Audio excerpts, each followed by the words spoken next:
سالار کی بات سن کر سب نے ڈائننگ روم کا رخ کیا۔ سب ناشتہ کر رہے تھے کہ مصطفیٰ صاحب سالار کے بابا نے اعلان کیا، اسی ہفتے انشاءاللہ ماریہ اور عاشر کا نکاح ہے۔ اس گھر کے بڑوں کے انتقال کے بعد مصطفیٰ صاحب اس گھر کے بڑے ہونے کی حیثیت سے تمام چھوٹے بڑے فیصلے لیتے تھے۔ پر ماموں اتنی جلدی سب تیاریاں کیسے کریں گے؟ وجیہہ نے منہ بنا کر کہا۔ ایسے انہوں نے اپنا ڈیبٹ کارڈ آگے کرتے ہوئے کہا۔ وجیہہ نے فوراً جھپٹا مارا۔ اب کی جا سکتی ہے شاپنگ، مگر شرط یہ ہے کہ سالار بھائی آج ہی ہم کو شاپنگ پر لے کر جائیں گے۔ بالکل بھی نہیں، آج آفس میں بہت ضروری میٹنگ ہے اور حماد اور میرا کچھ پروگرام بھی ہے، سو میں نہیں لے جا سکتا۔ سالار نے باقاعدہ ہاتھ اٹھا کر منع کیا تھا۔ بھائی سوچ لیں، وجیہہ نے وارن کیا۔ نو مینس نو، اس نے قطعیت سے کہا۔ اجازت دیں تو میں لے جاؤں ان کو، اس میں کون سی بڑی بات ہے؟ انکل اگر آپ اجازت دیں تو میں لے جاتا ہوں۔ معاذ نے گفتگو میں حصہ لیا۔ ہاں تم لے جاؤ، مصطفیٰ صاحب نے آملیٹ کا ٹکڑا منہ میں ڈالتے ہوئے کہا۔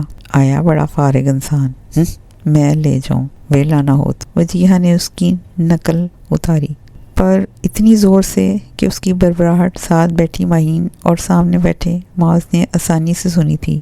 ماہین نے بمشکل اپنی مسکراہٹ دبائی، جبکہ معاذ نے بدلہ لینا ضروری سمجھا اور زور سے وجیہہ کے پیر پر پیر مارا۔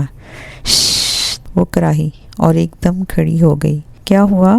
سالار نے پریشانی سے پوچھا۔ ہاں بتاؤ وجیہہ، کیا ہوا؟ معاذ نے سنجیدگی سے پوچھا۔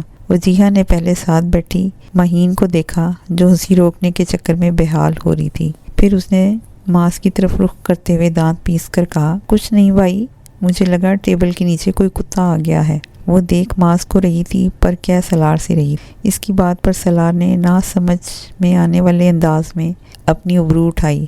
اس سے پہلے کہ وہ کچھ پوچھتا کہ معاذ بول اٹھا، سالار بھائی ویسے آپ نے بتایا نہیں کہ آپ نے کتے بھی پالنے شروع کر دیے ہیں؟ ترچھی آنکھوں سے وجیہہ کو دیکھتے ہوئے معاذ نے کہا۔ معاذ کی بات پر پانی پیتی ماریہ کو چھو لگا تھا۔ پالے نہیں ہیں، مگر روزانہ ہی پڑوس کا کتا ہمارے گھر میں موجود ہوتا ہے۔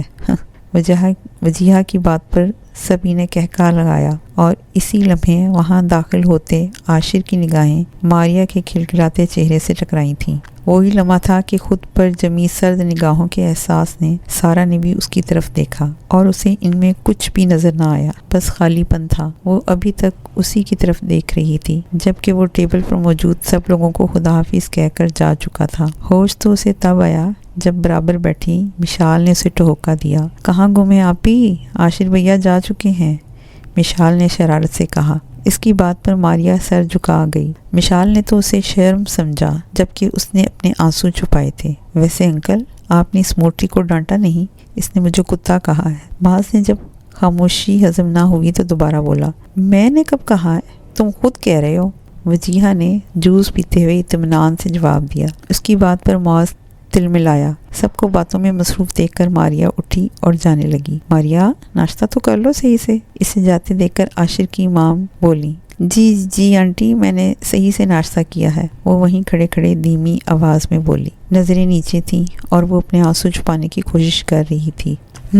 اچھا چلو تم جاؤ، ان کے کہتے ہی وہ فوراً وہاں سے چلی گئی۔ یہ مہوش کہاں ہے؟ مرتضیٰ صاحب نے پوچھا۔ اس کا دوستوں کے ساتھ کوئی پلان تھا، وہ تو صبح ہی نکل گئی، مہوش کی موم نے جواب دیا۔ یہ کوئی طریقہ نہیں ہے، اس کو سمجھائیں کہ بندہ کم از کم گھر والوں کے ساتھ ایک ٹیبل پر کھانا پینا ہی کر لیتا ہے۔ مرتضیٰ صاحب نے تنبیہ کی، جس پر ان کا منہ بن گیا۔ اس کو یوں سب کے سامنے مہوش پر تنبیہ اچھی نہیں لگی تھی، خاص طور پہ سالار کے سامنے، اور ان کا چپ چاپ اٹھ کر جانا سب نے محسوس کیا تھا۔ وہ چپ چاپ اٹھ کر اپنے کمرے میں چلی گئی۔ ماریہ کمرے میں آئی، آنسو آنکھوں سے بہہ رہے تھے۔ اسے عاشر کا رویہ سمجھ نہیں آ رہا تھا۔ وہ انہی سوچوں میں گم تھی کہ دروازے پہ دستک نے اسے ہوش دلایا۔ اس نے فوراً آنسو پوچھے، آ جائیں۔ باہر جو کوئی بھی تھا وہ اس کی اجازت کے انتظار میں تھا۔ اجازت ملتے ہی اندر داخل ہوا اور اپنے پیچھے دروازہ بند کیا اور پلٹا۔ وہ عاشر تھا، دھیمے قدموں سے چلتا اس کی طرف بڑھ رہا تھا۔ میں صرف آپ یہاں کیا کر رہے ہیں؟ کسی نے دیکھ لیا تو اچھا نہیں لگے گا۔ وہ اس کو وہاں دیکھ کر گڑبڑائی اور وہ سائڈ سے ہوتی دروازے کی طرف بڑھی، دروازہ کھولنے کے لیے، لیکن اگلے ہی پل اس کا بازو عاشر کی سخت گرفت میں آ چکا تھا۔ تمہیں سمجھ نہیں آ رہا؟ میں صرف بات کرنے آیا ہوں، اور بات کر کے چلا جاؤں گا۔ وہ اس کا بازو چھوڑ کر دھیمے مگر سخت لہجے میں بولا تھا، جی بولیں، تم اس شادی سے انکار کر۔ تیر پھینکا گیا جو دل کے آر پار بھی ہوا۔ دیکھیں ماریا، میرا تم سے کوئی ذاتی مسئلہ نہیں، تم بہت اچھی ہو، پر میں عائشہ سے کمیٹڈ ہوں اور میں نے کبھی تمہارے بارے میں ایسا کچھ سوچا بھی نہیں، تو اس لیے ہم خوش بھی نہیں رہ پائیں گے۔ سو بہتر ہوگا تم خود ہی اس رشتے سے انکار کر دو۔ وہ مصالحت کے انداز میں اس سے کہہ رہا تھا، ہر جملے کے بعد رکتا جیسے بہتر الفاظ ڈھونڈ رہا ہو۔ تو یہ بات آپ کو چھوٹی مامی سے کہنی چاہیے تھی نا؟ نظریں جھکائے آنسو پیتی وہ بمشکل بولی تھی۔ کہا تھا، پر وہ کچھ سمجھنے کو تیار نہیں، اور میں نے زیادہ شور مچایا تو پاپا مجھ سے بدگمان ہو جائیں گے، اس لیے میں چاہتا ہوں کہ تم انکار کرو، تمہیں کوئی کچھ نہیں کہے گا۔ وہ بڑی صفائی سے اپنی مشکلات اس کے سر پر تھوپ کر بریو زما ہو رہا تھا۔ ماریا نے بڑے ضبط سے اوپر سر اٹھایا اور بولی، میں انکار نہیں کر سکتی، یہ میرے بڑوں کا فیصلہ ہے اور مجھے اپنے بڑوں کا فیصلہ قبول ہے۔ آپ اپنی پرابلم خود حل کریں، میں اس میں آپ کی کوئی ہیلپ نہیں کر سکتی۔ سوری، وہ قطعیت سے کہتی اسے باور کرا چکی تھی کہ وہ کچھ نہیں کر سکتی۔ یہی بات اس کو آگ لگا گئی۔ عاشر نے اس کو بازو سے پکڑ کر جھٹکا دیا، مجھے تم میں ذرا برابر بھی دلچسپی نہیں، تم میں غیرت نام کی کوئی چیز ہے بھی یا نہیں؟ پھر بھی تم مجھ سے شادی کرنے کے لیے مر رہی ہو؟ وہ حقارت سے کہا۔ پھر بھی تم مجھ سے شادی کرنے کے لیے مر رہی ہو؟ اس نے حقارت سے کہا۔ اس کی اس بات پر ماریا نے جھٹکے سے بازو چھڑایا اور پیچھے ہوتی ہوئی چلائی، بغیرت میں نہیں، بغیرت آپ جو اپنے مطلب کے لیے ایک لڑکی کو ڈھال بنا رہے ہیں، ذرا شرم۔ اس سے پہلے کہ وہ اپنا جملہ پورا کرتی، عاشر کا بھاری ہاتھ اس کے گال پر پڑا۔ اب تم خود اپنے فیصلے پر پچھتاؤ گی۔ وہ اسے وارن کرتا اس کے روم سے نکل گیا اور وہ ابھی تک شوق میں تھی کہ عاشر مرتضیٰ کے ہاتھ سے تھپڑ کھا چکی ہے۔ وہ رو رہی تھی، اس کا چہرہ آنسوؤں سے بھیگ رہا تھا، اس کا دل ٹوٹا تھا، وہ تڑپ رہی تھی۔ مہین مام کی آواز پر کچن سے آتی پلٹی، بیٹا ماریا کو دیکھنا ذرا، اگر وہ روم میں ہے تو اسے میرے پاس بھیجنا۔ جی اچھا، یہ کہہ کر وہ اوپر طرف بڑھی۔ وہ اوپر ماریا کے روم میں داخل ہوئی تو اندر کا منظر دیکھ کر اٹھتے قدم رک گئے۔ ماریا زمین پر بیٹھی رو رہی، وہ اس کی طرف دوڑی۔ ماریا کیا ہوا؟ اس طرح کیوں رو رہی ہو؟ مہین نے اس کے پاس بیٹھتے اسے اپنے ساتھ لگاتے ہوئے پوچھا۔ ماریا فوراً سے آگے بڑھ کر مہین کے گلے لگ گئی۔ بھابی وہ عاشر آئے، وہ کسی اور سے پیار۔ وہ ہچکیوں کے درمیان ایک دم چپ ہو گئی اور شدت سے رونے لگی۔ بھابی ایسا کیوں ہے؟ وہ بہت رو رہی تھی۔ مہین نے اسے اٹھایا اور بیڈ پر بٹھایا، پانی پلایا تو وہ کچھ سنبھلی۔ بھابی، آپ کو پتا ہے کہ جب میں چھوٹی تھی نا، تب ایک بار چھوٹی مامی نے کہا تھا کہ ہمارے عاشر کی دلہن تو صرف ماریا بنے گی۔ پھر امی ابو کے منہ سے بھی ہمیشہ اپنے اور عاشر کے متعلق یہی سنا۔ ہاں، باقاعدہ رشتہ طے نہیں ہوا تھا، لیکن زبانی طور پہ بات پکی تھی۔ ہمیشہ اسے ہی سوچا، اسے ہی چاہا، اور آج وہ مجھ سے کہہ رہا ہے کہ اسے مجھ میں دلچسپی نہیں۔ آنسو مسلسل بہہ رہے، آواز میں تڑپ تھی۔ ماریا، چپ کر جاؤ، اس طرح رونے سے کچھ نہیں ہوگا، چپ کر جاؤ، شاباش۔ اس کو اس طرح روتے بھی لگتے دیکھ کر مہین کے آنسو بھی بہنے لگے۔ نہیں بھابی نہیں، مجھے بچپن میں ہی باور کرا دیا گیا تھا کہ عاشر مرتضیٰ میرا نصیب ہے، صرف میرا۔ پھر میں بچپن سے صرف میں نے اسے ہی چاہا، صرف اسے ہی سوچا، اس پر اپنا حق سمجھ کر کی محبت مانگتی رہی اللہ سے، اور آج وہ مجھے کہہ کر گیا ہے کہ اسے مجھ سے محبت نہیں ہے۔ مجھے لگا کہ میری دعائیں میرے منہ پر مار گیا ہو۔ کیوں ایسا کیوں ہوا میرے ساتھ؟ ایسا کیوں ہوا؟ میری دعائیں کیوں قبول نہیں ہوئی؟ اس کی محبت کو میرے نصیب میں کیوں نہیں لکھا؟ بھابی، آنسو تھے کہ تھمنے کا نام ہی نہیں لے رہے تھے۔ ماریا، ایسے نہیں کہتے میری جان، مانتی ہوں تم نے عاشر کی محبت کو اپنی دعاؤں میں مانگا ہوگا، میں سمجھ رہی ہوں کہ تمہارے دل کی اس وقت کی حالت کیا ہے، پر میری جان یوں اللہ سے شکوہ مت کرو، اللہ تو سب کی سب دعائیں قبول کرتا ہے، تو شان ہی ہے کہ دینا، وہ اپنے بندوں کی دعاؤں کو رد نہیں کرتا، کمی تو ہمارے مانگنے میں رہ جاتی ہے۔ ماریا کے آنسو تھم گئے تھے، وہ مہین کی گود میں سر رکھے اسے سن رہی تھی۔ اس کے بال سہلاتے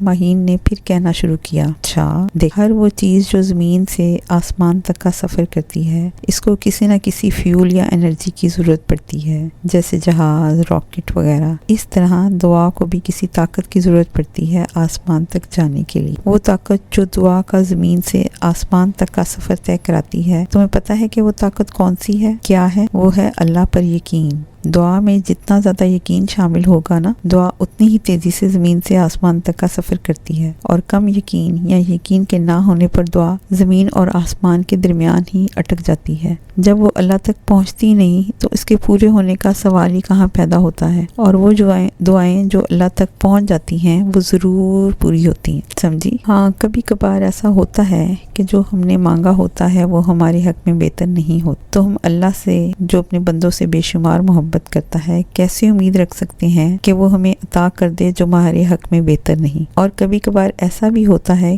کہ جو ہم مانگ رہے ہوتے ہیں وہ اس وقت کے لیے مناسب نہیں ہوتا جس وقت ہم مانگ رہے ہوتے ہیں، تو اللہ میاں اس دعا کو بہتر وقت کے لیے اٹھا کر رکھ دیتے ہیں۔ پھر یہ بھی ہوتا ہے کہ جو ہم مانگ رہے ہوتے ہیں ہم اس کے قابل نہیں ہوتے، تو اللہ میاں پہلے ہمیں اس چیز کے قابل بناتے، پھر ہمیں وہ چیز عطا کرتے ہیں۔ تو دعائیں قبول ہوتی ہیں اور ضرور ہوتی ہیں، بس ہمارے مانگنے میں یقین شامل ہونا چاہیے، کامل یقین۔ وہ لگاتار بولتی جا رہی تھی اور ماریا اس کی گود میں سر رکھے اسے سننے میں مگن تھی۔ بھابی، آپ تو بہت اچھا بولتی ہیں، آپ ٹھیک ہی کہہ رہی ہیں، شاید میری دعاؤں میں ہی کمی رہ گئی یا پھر اس میں اللہ ہی کی کوئی مصلحت ہوگی، ماریا اس کی گود میں ہی لیٹے ہوئے کہہ رہی تھی۔ مہین اپنی باتوں کا مثبت اثر دیکھ کر خوش ہوئی۔ پر بھابی، میں اس رشتے کے لیے انکار نہیں کروں گی، میں کیوں بری بنوں، اسے انکار کرنا ہے تو وہ خود کرے۔ ماریا اٹھ کر بیٹھی مہین سے بولی، بالکل، تمہیں کوئی ضرورت نہیں انکار کرنے کی، اسے کرنا ہوگا تو وہ خود کرے گا۔ اچھا چلو اٹھو،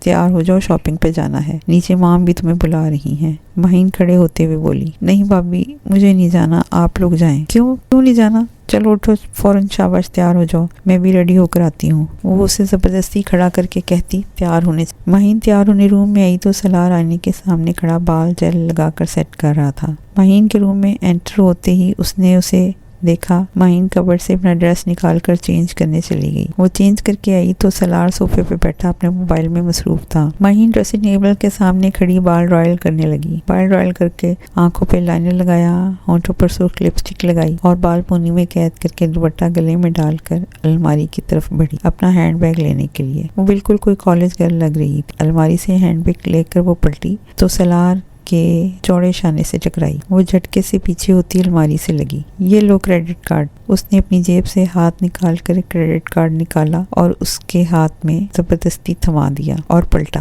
مدھم رفتار سے چلتا ہوا ڈریسنگ ٹیبل تک پہنچا اور ہاتھ بڑھا کر ٹیشو باکس سے ایک ٹیشو نکالا۔ 1 2 3 ٹیشو پیپر نکالنے کے بعد وہ اس کی طرف پلٹا دوبارہ سے۔ وہ ابھی تک وہیں کھڑی تھی۔ ہاتھ بڑھا کے اپنے ٹیشو پیپر اس کے ہونٹوں پر رگڑے، پھر ذرا قریب ہوا، ہاتھ بڑھایا اور مہین کے سائڈ کے الماری کے دروازے کو کھولا۔ ذرا جھک کے ایک کالی شال نکالی جس پہ لال رنگ کے بیل بوٹیاں بنی ہوئی تھیں۔ چادر کھول کر اس نے مہین کے گرد پھیلا دی جس سے اس کا کلیوں کا سا سراپا اس چادر میں چھپ گیا۔ اگر اس گھر سے باہر تمہارے گرد یہ چادر ہوگی تو مجھے اچھا لگے گا، اس نے اس کی آنکھوں میں دیکھ کر کہا، پھر توڑا جھکا اور اس کے ماتھے پر بوسہ دیا اور چپ چاپ کمرے سے چلا گیا۔ مرد چاہے امیر ہو یا غریب، چاہے کسی بھی سٹینڈرڈ کا کیوں نہ ہو، اپنی ماں، بہن، بیوی، بیٹی کو ہمیشہ ڈھکا چھپا ہی پسند کرتا ہے، اور یہی غیرت مند مرد کی سب سے بڑی نشانی ہوتی ہے۔ وہ تو چلا گیا تھا پر اسے پتھر کر گیا تھا۔ اس نے بے ساختہ ہاتھ اپنے گال کی طرف بڑھایا تو ہاتھوں پر کچھ نمی کا احساس ہوا۔ وہ بے اختیار مسکرائی تھی۔